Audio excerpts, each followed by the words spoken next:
It's a major break in one of the most shocking cases we've ever covered. First of all, I'd like to apologize. I'm extremely regretful.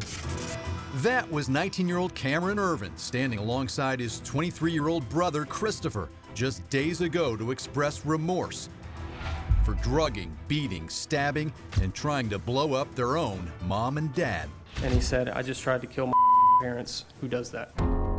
Now, these decisions are never easy for the court.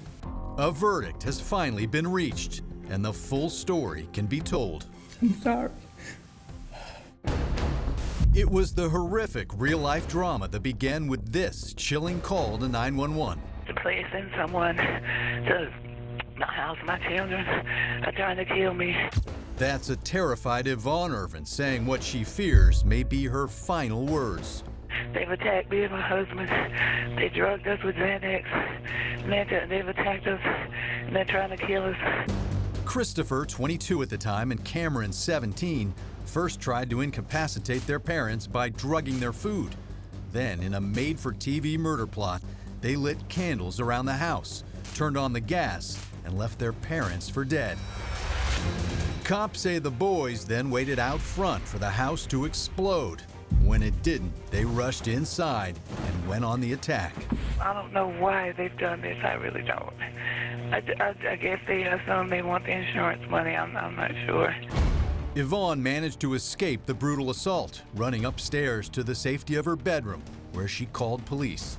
I just heard them say, where did Mom go? They headed upstairs now. You can hear Yvonne screaming in fear for her life, while downstairs, the boy's father, Zachary, had just barely managed to fight off his sons after they stabbed him.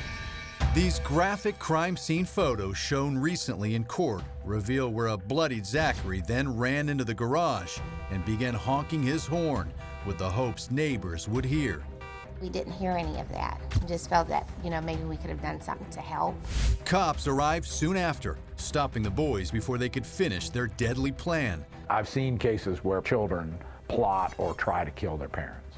I've seen cases where children try and burn down the house that their parents live in. But I've never seen sort of the combination of events that we have here. After the arrest, the youngest brother made this stunning confession to police. Cameron said that he had been planning this since he was 11. He said, just kill me now. And then the officer asked, why would I do that? And he said, I just tried to kill my parents. Who does that? Christopher and Cameron were both charged with aggravated assault and arson as opposed to attempted murder because, unbelievably, in the state of Georgia, aggravated assault, defined as assault with the intent to murder, carries a higher maximum sentence.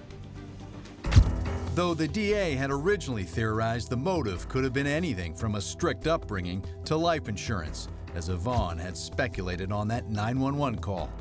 At trial, prosecutors had trouble pinning down an exact reason for the crime, but then they didn't have to.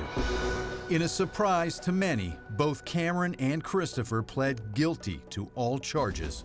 The state asked for a stiff sentence of 50 years behind bars, but then a surprise plea for leniency from the very people the boys tried to kill.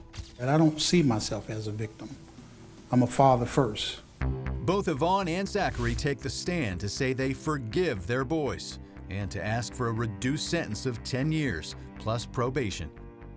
I had no other choice but to forgive them. Ultimately, the court decided to meet somewhere in the middle, sentencing both boys to 20 years of confinement with an additional 30 years of probation. This is a difficult situation all the way around. For the perpetrators, for the victims, it is the emotional last chapter to a story that could have had a much more tragic ending.